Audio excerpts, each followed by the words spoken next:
exactamente. Sí, Nosotros totalmente. recapitulamos un poco tu prontuario de historiador, de especialista en geopolítica, y bueno, queremos adentrarnos un poco en ese sentido a conversar tanto situaciones en Latinoamérica, situaciones con los BRICS. Sí, antemano quiero meter yo el chivo, sígalo a Kevin en Instagram, que es Sí, Geográfica Historia, que sube la cosas rompe toda, excelentes, sí. sí, sí, la verdad que yo te consumo a menudo, así que está muy bueno, así que Bueno, síganlo. tenés el primer groupie en vivo acá. Gracias, Eh, chicos. y bueno, y estaría, sí, para arrancar, ibas a arrancar si querías No, que decirlo. nos comentes un poco cómo estás viendo desde tu casa estas elecciones tan manijeadas y tan rosqueadas de hace tanto tiempo. Primero porque, bueno, tenemos un actual presidente de Estados Unidos que entregó la banda presidencial hace un año. O sea, somos coherentes de que la última aparición importante fue en el G7, G20 en Sí, Italia, G7. y que a la vez fue una humillación total para naciones de Estados Unidos que, bueno, tanto les interesa la buena imagen y el comportamiento, si se quiere, simbólico y presidencial. Eh, bueno, ¿cómo estás viendo vos estas elecciones? Bien. Bueno, primero coincido con lo que estaban mencionando ustedes. Se dio un escenario muy particular en estas elecciones, que es esto de que el presidente de turno, como ustedes mencionaban, dejó la banda un tiempo antes, ¿no? Mencionaban la cuestión de la cumbre del G7 en Italia, pero también se podría mencionar lo que fue la cumbre de la OTAN, donde ahí hubo incluso un percance donde se confundió a Zelensky con Sí, Putin, es digo, o verdad. sea, todo ese tipo de cuestiones que un poco ya fueron haciendo imposible sostener la candidatura de Biden. Y creo que ahí, si lo analizamos en términos puramente políticos, me parece que los demócratas tuvieron un gran acierto. Más allá de cómo terminen estas elecciones, independientemente de si Kamala gana o pierde, pero hace una muy buena elección, creo que el hecho de haber bajado a Biden con 2 o 3 meses de anticipación fue un acierto por una cuestión de que en términos políticos, más allá de la presidencia, también está en juego la renovación de la mitad de las cámaras, ¿no? Totalmente. Entonces, creo que en ese sentido los demócratas vaticinaban un escenario de que si mantenían la candidatura de Biden iban a una catástrofe electoral que trascendía la cuestión presidencial, a mi entender. Ruptura Iba ya total. también, claro, iba a un fracaso incluso en términos del Congreso, en términos políticos, que iban a poner en jaque al Partido Demócrata. Creo que en ese sentido los demócratas metieron un volantazo a tiempo, si bien también entiendo que tuvieron después problemas para diferenciar a Kamala de Biden, porque claramente son presidente y vice, tienen un problema ahí que indudablemente ya es de fondo, y que es muy difícil convencer al electorado de que son cuestiones distintas y que van a cambiar mucho las cosas de una gestión a la otra cuando se trata de la vice en este caso. Mm. Pero indudablemente le dio un poco de oxígeno a esto y me parece que volvió a ser competitivo al Partido Demócrata, frente a un Trump que a nivel comunicacional me parece que se mostró bastante repetitivo Sí. en el tramo final de su campaña, repetitivo en términos de usando muchos eslóganes de la campaña 2016, de la campaña 2020, no pudo mostrar ese ímpetu que de alguna manera el ímpetu del outsider, de esa figura que rompe y que de alguna manera es tan tentadora para los demás. No Creo que un poco, hubo, perdón, no hubo aire sí, fresco. O sea, se exactamente. utilizó hasta el atentado como campaña. Está bien, yo no comprendo mucho la sociedad estadounidense, pero se ve que sus comunicadores eligieron es por acá de quememos las naves diciendo constantemente a mí me quisieron asesinar, esto es Exacto. poco democrático. Ujú. Y a fin de cuentas Sí, uno necesita también saber estabilidad política y la proyección, ¿no? Del candidato mismo. tal cual. Incluso también esta cuestión que usó mucho Trump políticamente de volver a usar la cuestión del fantasma del comunismo, ¿no? Este tipo de Mm. cuestiones, esos recursos que, digo, más allá de todo, ya han demostrado estar muy erosionados en general. Digo, ya se han usado tanto en las campañas a nivel internacional que hasta parece como que hoy el factor miedo no es precisamente el que más articula las elecciones a nivel mundial hoy. Mm. Precisamente es todo lo contrario. El que quiere instalar el factor miedo generalmente termina perdiendo. Entonces, Esa cuestión lo vimos acá en Argentina, digo, cuando se intentó instalar la cuestión del fenómeno con Milei, o pasó en Brasil en su momento, digo, cuando se intenta instalar el factor miedo, parece que ya no tiene el mismo efecto que en algún momento tuvo. Y me parece que Trump ahí repitió muchas cuestiones que se convirtieron en una especie de latiguillos y que le quitaron frescura a su campaña. Entonces, por eso veo también un escenario de una campaña que terminó siendo mucho más pareja de lo que parecía. Si uno miraba los índices en julio, daba que Trump iba a ganar en absolutamente todos los estados pendulares. Exacto. Y hoy estamos viendo que, bueno, puede ser Pensilvania, puede ser Nevada, puede ser Carolina del Norte, Georgia, pero alguno de todos esos estados esta noche o en los próximos días va a definir la suerte del presidente de los Estados Unidos. Eso cambió en los últimos 2 meses de manera rotunda. Bien, pasando al panorama internacional, te quería preguntar, a ver, sabemos cuáles son los desafíos actuales de Estados Unidos en el panorama global, un Estados Unidos en retroceso, porque uno puede culparlo quizá a Biden o a la gestión demócrata, porque con Trump era otra la situación, pero un Estados Unidos que ha perdido prestigio internacional a partir de distintos detonantes, como por ejemplo la guerra entre Rusia y Ucrania, una China cada vez más presente sobre Taiwán, el fracaso de poder mediar una paz en Medio Oriente. Sabemos que empiezan a detonar varios espacios en el mundo, varios tableros en el mundo, que es un desafío que es actual para Estados Unidos, pero que claramente se van a continuar en el futuro. ¿Vos qué crees ahí que va a cambiar de acuerdo a quién gane? ¿Si es Kamala Harris o es Donald Trump? Bueno, primero que nada, que claramente, como vos mencionabas, son dos enfoques distintos de la política exterior. Yo siento que Trump, como candidato, basándome puramente en lo que ha mencionado, pero también en algunas cuestiones que fueron parte de su gestión entre el 2017 y el 2021, encontramos varias particularidades en su gestión, que fue esta cuestión de intentar pacificar ciertas tensiones que existían en algunos lugares, la península coreana, la cuestión del Medio Oriente. Digo, no nos tenemos que olvidar de lo que fue la visita de Trump a Corea, lo que fue esta cuestión de los acuerdos de Abrams, que fueron el reconocimiento de los Emiratos Árabes Unidos a Israel. Digo, un montón de avances diplomáticos muy interesantes. Cierto, también tenemos la contrapartida, que fue la guerra comercial contra China, pero también podemos hablar de que no hay un endurecimiento de otro frente, por ejemplo, con Rusia. Digo, la relación de Trump con Putin fue muy buena, y entonces da como la sensación de que Trump tiene bastante más elegido quiénes son sus enemigos o sus rivales, ¿no? Que da la sensación que en primer orden estaría China, en un segundo orden aparece Irán, a mi entender.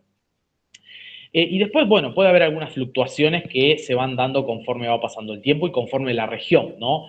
Pero me da la sensación de que va por ese lado. Mientras que los demócratas es como que nunca terminé, ni yo, y me da la sensación que la mayoría de los analistas no terminamos de entender exactamente cuál era la estrategia concreta a nivel internacional, porque en algunos momentos parecía como que la estrategia era generar caos y obviamente ese caos tratar de debilitar el proceso de avance comercial que China tiene en muchos países, ¿no? El caos como herramienta para tratar de construir en algún escenario, más allá que parece una contradicción, pero es una cuestión más vieja que el mundo, ¿no? Ese famoso divide, reinarás, todo ese tipo de cuestiones. Pero eso también, sí. No, esto que mencionabas vos de que Trump sabe quiénes son sus enemigos o entiende que mediáticamente sirve el discurso de quiénes son sus enemigos, es parte y ayuda un montón a la campaña a fin de cuentas, porque bueno, tenemos una nación que, no voy a decir que le gusta estar en conflicto, pero le gusta marcarse como en una tabla de valores primero en todo. Exacto, sí. Le gusta básicamente exhibir parte del poderío que tiene, o sea, de un poderío que han ido construyendo a nivel político, militar y demás, y que indudablemente está sustentado, indudablemente. Pero ahí está también la cuestión de que me parece que Trump ha sabido identificar a China, por ejemplo, como un actor que ya desde 2016 él lo identifica en aquel entonces diciendo ese mundo unipolar, ese Estados Unidos totalmente hegemónico, sin ningún cuestionamiento, digo, con ese mundo unipolar dominante, ese Estados Unidos ya no está más, ya no existe más, y es necesario virar hacia un escenario donde China es y va a seguir siendo nuestro gran competidor.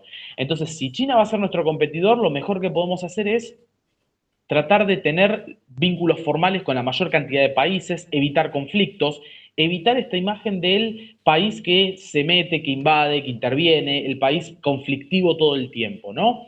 Entonces me parece que también así se fueron dando muchos de los grandes acercamientos que tuvo Estados Unidos en la Por gestión Trump, supuesto. los entendimientos con India, los entendimientos con la Turquía de Erdogan, digo, todos entendimientos estratégicos y que al mismo tiempo significaban que Beijing no podía acercarse.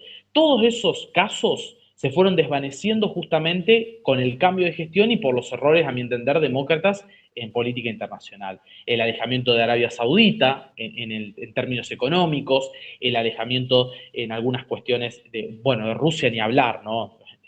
Ya lo de Rusia prácticamente parece un alineamiento con China a partir de las sanciones occidentales.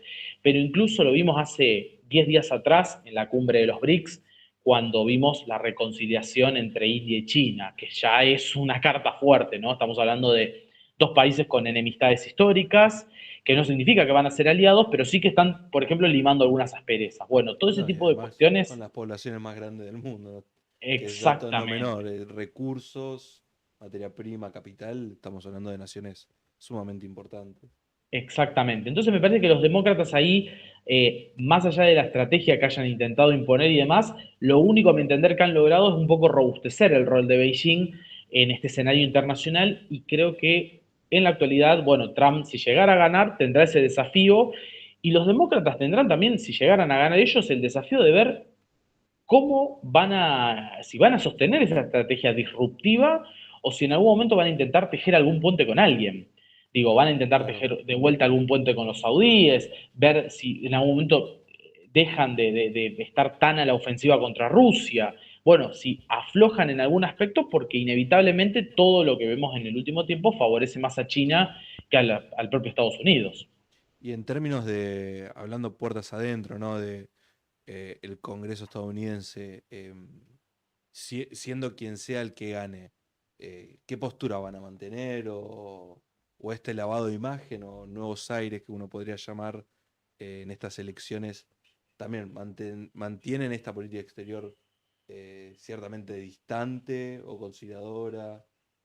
Bien, yo creo que ante algunos temas, o sea, da la sensación de que ante algunos temas va a haber consensos que se van a sostener, Claro, independientemente de si gana Trump o gana Kamala. En este caso me parece que, por ejemplo, la cuestión de Israel es una cuestión central donde no hay grandes grietas en relación a ese tema. Tampoco hay grandes grietas en relación a reconocer a Irán como un enemigo al cual efectivamente hay que tratar de contener y de evitar que, por ejemplo, logre conseguir armas nucleares, ¿no? claro. Sí, Hay como una estamos en especie la de misma entendimiento. discusión hace 40 años, más o Exactamente. menos. Y de alguna manera, así como en ese tema y entendimiento, me parece, ahí sí, que la grieta se va a notar mucho más en el caso del Congreso en relación al tema presupuesto para Ucrania, ¿no? Mm. Ahí sí hay una división bastante más marcada. Me parece que los republicanos están bastante más decididos a plantarse con este tema, por más que Trump no ganase sí en decir, bueno, basta, prioricemos otro tipo de cuestiones, prioricemos el tema China, prioricemos el tema Irán, el apoyo a Israel, ya no es prioritario el tema Ucrania. Del lado contrario, creo que si ganara Trump, que quiere avanzar con algún tipo de entendimiento y demás, creo que el Congreso va a intentar también presentar proyectos para seguir sosteniendo estas ayudas, que después, bueno, Trump las tendrá que vetar, ¿no? Claro. Entonces, bueno, ahí creo que ese tema, el tema Ucrania-Rusia, sí puede generar inicialmente más fricciones en el Congreso, en el tema internacional.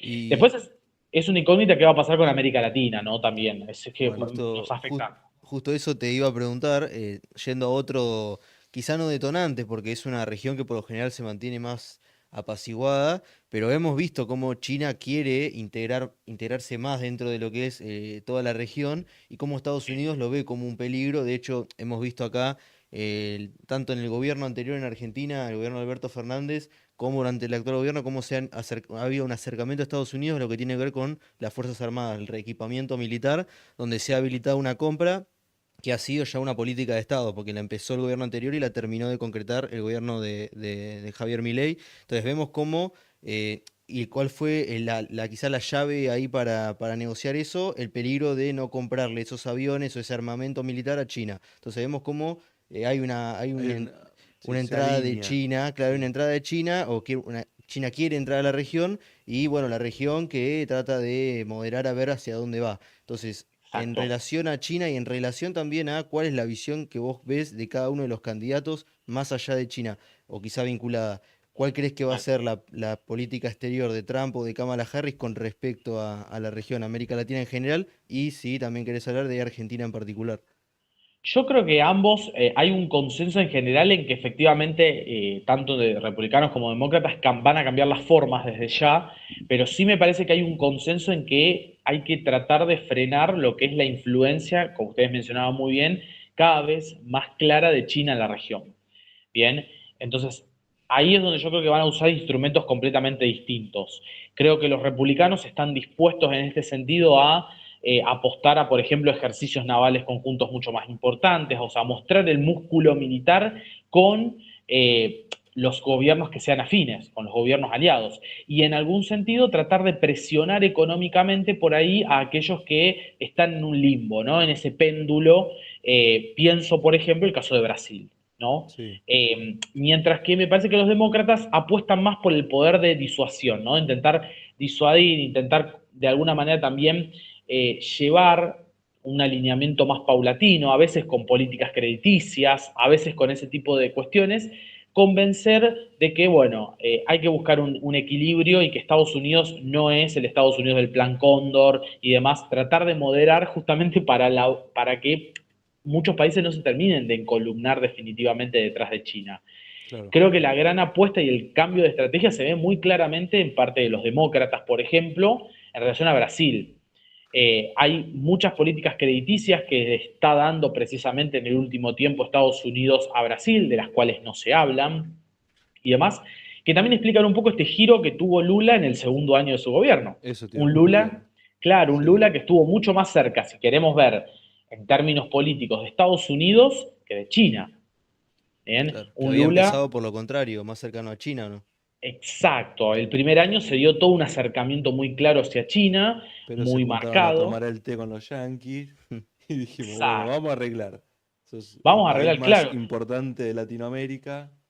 Claro, y Brasil también un poco que se reconoce en esa situación que cuando se habla de multipolaridad, vieron que se habla de, bueno, de los actores emergentes. Los actores emergentes en realidad muchas veces están en una posición extremadamente incómoda. Hmm, ¿Por qué? Porque estos actores emergentes son los que hoy, de alguna manera, evitan que hablemos de un mundo bipolar. Porque tal cual. básicamente, en líneas generales, hablaríamos de un mundo bipolar, digo, con un alineamiento con China, un alineamiento con Estados Unidos. Estos actores emergentes están en un péndulo que es muy incómodo a veces. En algunos momentos te sentís que querés hacer acuerdos económicos con China y después aparece Estados Unidos y te dice lo contrario, o viceversa.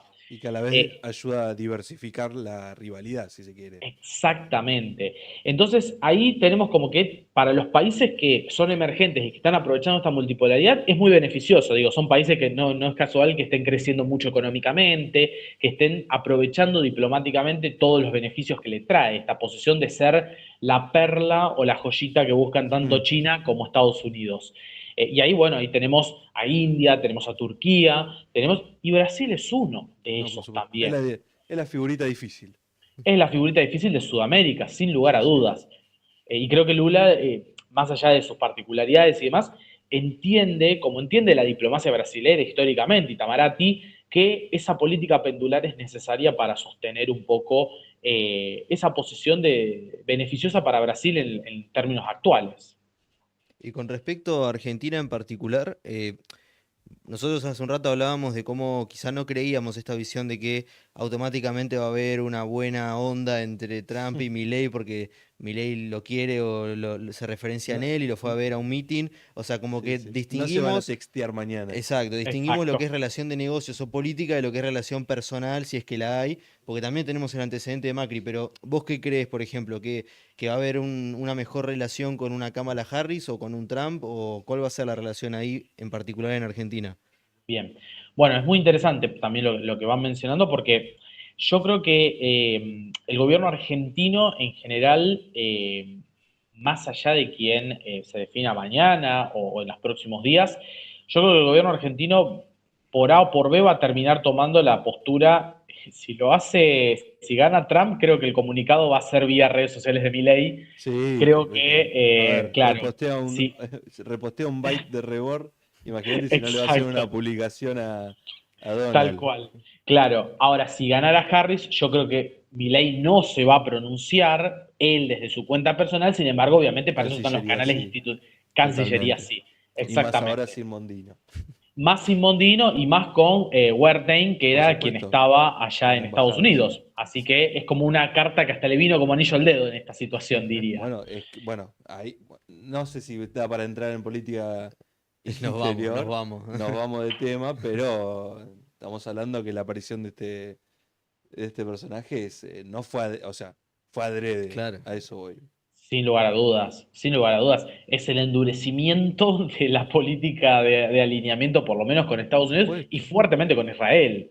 Porque Sí, Mondino, porque Mondino, más allá de todo, con todas las críticas que se le podía hacer y demás, yo creo que a Mondino yo la veía más alineada a veces con algunos intereses más afines a lo anglo que a la sí, cuestión israelí, ¿no? claro, Entonces hay algunas diferencias. Y me parece que, bueno, Wertheim, por cuestiones lógicas, tiene una afinidad muy distinta, pero claro. representa al fin y al cabo va a representar a pleno los intereses de Milei, no los intereses de la Cancillería ni los intereses de la Argentina, sino los intereses de Milei en la política exterior. claro. Bien. Eh, Última preguntita. Sí, Yo, pregunta.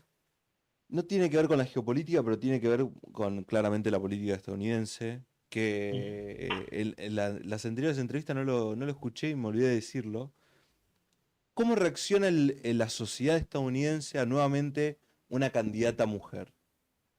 Hay que tener en Bien, cuenta que en su momento Hillary Clinton pesó la cuestión del género, pesa en una sociedad estadounidense machista. No voy a generalizar claramente, pero estamos hablando que hay ciertos rasgos eh, que atrasan, si se quiere, pero sí, bueno, pero hay un fundamento ahí, hay una, si se quiere, una simbología a que tiene que ser un hombre blanco, poderoso, millonario, sí, y más ahora en esta condición actual, ¿no? sí. Eh, ¿Cómo influye, cómo lo ves eso puertas adentro en Estados Unidos, si nuevamente se repite la historia, o si de una buena vez la comunidad estadounidense percibe que una mujer puede llegar a ser gobernante, ¿no? Claro.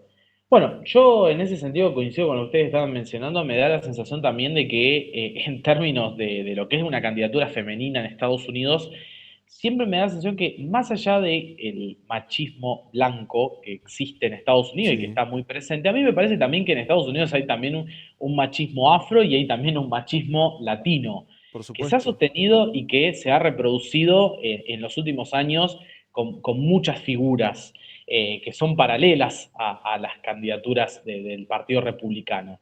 Entonces, a mí me da la sensación de que hoy Estados Unidos en ese término, bueno, está ante un desafío, tendrá que ver si efectivamente tiene algún grado de incidencia, yo creo que eso sin lugar a dudas tiene incidencia, también Por tiene supuesto, incidencia del otro lado, para el voto demócrata también tiene incidencia por eso, supuesto. porque el hecho de que hay estados como por ejemplo, por lo que estuve leyendo, Pensilvania, uno de los pendulares donde se está registrando un niveles récord de participación. Bueno, y dicen que dentro de esos niveles récord de participación hay niveles récord de participación femenina.